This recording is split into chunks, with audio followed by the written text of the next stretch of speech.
welcome to Aussievision. I'm Dale. And g'day, I'm Mike. And today we're talking about France, one of the big five countries. Yes. Tell us about them in Eurovision, Michael. Well, one of our founding countries for Eurovision, France, taking part in 1956. There was one year they didn't compete, 1982. I wonder what happened there. No idea. We should have probably researched that. I forgot about that one. Maybe got the date wrong or something. They have won 5 times. Got to say the last time they've won, though, 1977. So long time between drinks for the French. Yep. I think there was more the 50s and 60s they were sort of smashing it.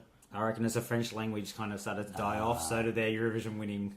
Maybe a good point. Let's talk about recent history. There was 4 years in a row there, 2012 to 2015. They were outside the top 20, including a dead last place. With Twin. Yeah. Look, Twin were robbed. They were better than last, can I just say? It was thoroughly deserved last place. The last couple of entries, I've got to say, they've really turned things around, I think, France, and we're on an upward trajectory. Wonderful Amia in 2016, 6th with Je Cherchais, and the beautiful Alma with Requiem last year came in 12th, which I think is a little hard done by, to be honest. Okay, so they're on a bit of, they're improving. They seem to be having a bit of a crack at it. They definitely are, and that leads us to this year's entry. Yeah, what have they served us up? Well, this year for France, we have Madame Monsieur with Merci. On a quitté la maison, c'était la guerre. Sûr qu'elle avait raison, y avait rien à perdre, oh non, excepté la vie. Je suis née ce matin, je m'appelle Merci. On m'a tendu la main et je suis en vie. Okay, the artist for this song is Madame Monsieur, which is actually a married couple, which is an interesting one. Won't be our last couple of the Eurovision contest this year, but it's Emily and Jean-Carl. Look, they've been together since around 2008. They formed Madame Monsieur in 2013. Haven't really had anything major. They've done a lot of composing, so they came into this a little bit of like, not unknown, but not huge stars. So France had a national final, Destination Eurovision, and wow, wasn't it good? What a national final. It Fantastic. was probably the best one of the season, I would say. I reckon it's up there. Yeah, they had 2 semi-finals, so it started with 18 songs, went to the final, 8 songs, then they were big favourites to win, and then the international jury didn't love this, put it in 3rd place, which is an interesting little topic, but then the public vote, stormed at one of the biggest public votes of the seasons, and they went through to win. Yeah, in a landslide in that public vote ultimately, which kind of says something, doesn't it? Yeah. Well, why do you think that's the case? There is a talking point with this song, isn't there? There is, and it is the big talking point about this song. It's what it's about, and it's about refugees. And in particular, the narrative of this song is a refugee that was born at sea on the way, fleeing a war-torn country on the way to Europe. So it's in the news. Whether you think it's a political issue or a humanitarian issue, whatever, we'll leave that for another discussion. But it's certainly a topical song. It's a human story that's about the baby born at sea is called Mercy. So it's actually not Merci, as in thank you. It's a Mercy in terms of name. I mean, as in both of those, like in terms of name. They play on words, so they use both Merci and Mercy, which is an interesting one. Do you like the song? I've got to say I really do. I really do like this one. It wasn't my favourite out of Destination Eurovision, I'm going to say that straight away, but it is still a very, very good song. Yeah. I like the composition. I think it's really got a quite modern radio sound. That's one of the things I like. Watching the live performances, because obviously having a national final, we have the advantage of having seen this perform live. It was sung very, very well. Simple, but sung really effectively and emoted really well as well. Yep.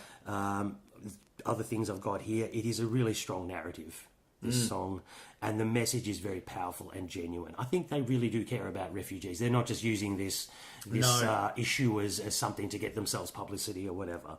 So I think there's a real powerful and genuine message in this. Yeah, totally. Look, it's very contemporary. It's like French electro pop. Like it's really good. This would be, you'd hear it on some really like indie pop stations over here in Australia, like a Triple J. I think it almost would do it. Maybe. But there's also, there's a strong story there, and there's also a bit of a strong PR angle there as well. don't think we won't be talking about this leading up to. And Eurovision entrants do well if they've got a story. No matter what you think about it, Salvador's Health was a story last year. Conchita was a story of her year. When you can ride that, Ukraine was a story. Yes, exactly. It doesn't mean they are all brilliant songs and all deserve to win outright, but it certainly helps if you've got a narrative there. This has a narrative, and it's a really lovely song and really well performed. Yeah. What do you think might be any pitfalls or any negatives with this one? Language. Yep. Beautiful story.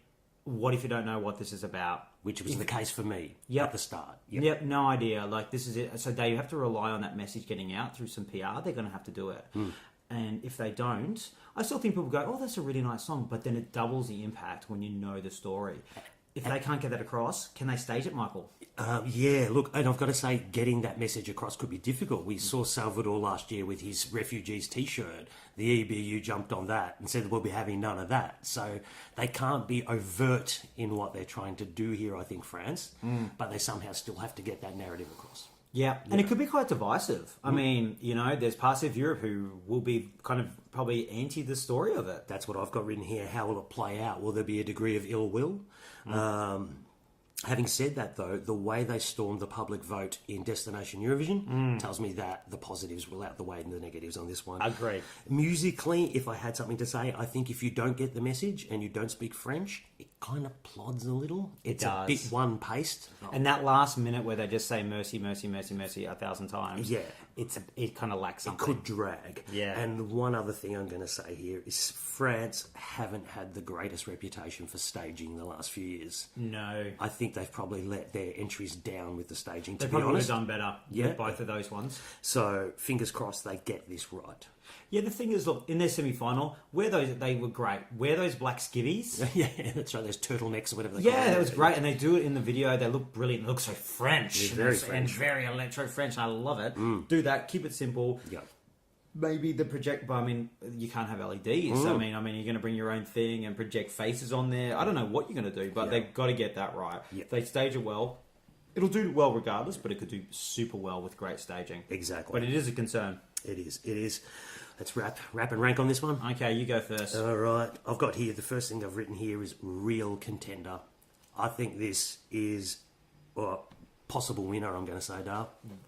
Okay. You're Wow. speechless, I can see. Yeah, no, I think it's a really good and it has a good chance. It's just such an even year, Dale. It's such an even year. This is something that I think the juries will quite like as well. So therefore, if they can sell that narrative and they do well in that public vote, it just could carry them to victory. Could carry them to victory because I think they're good. This is really good for juries. This is really good for the public. Yeah. Put the two together, it might just have enough gas to get over the line. I get where you're coming from. There's a lot of ifs there. Yep. If and if and if. And if that happens, totally, look, they're 12th in the odds. 12th. And I was going to say, look, if I was a betting man, I wouldn't bet maybe, or I wouldn't rely on the ifs.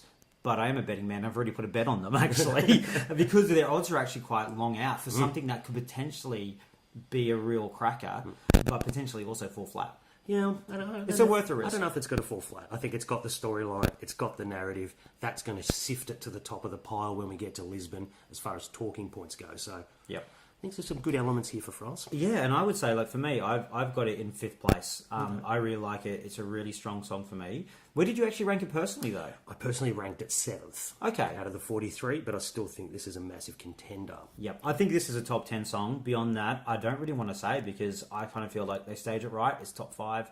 If things go wrong, it could be 15th. It's in that realm, 5th to 15th. But regardless, it's such just everyone who has heard it has gone, wow, I really like that song.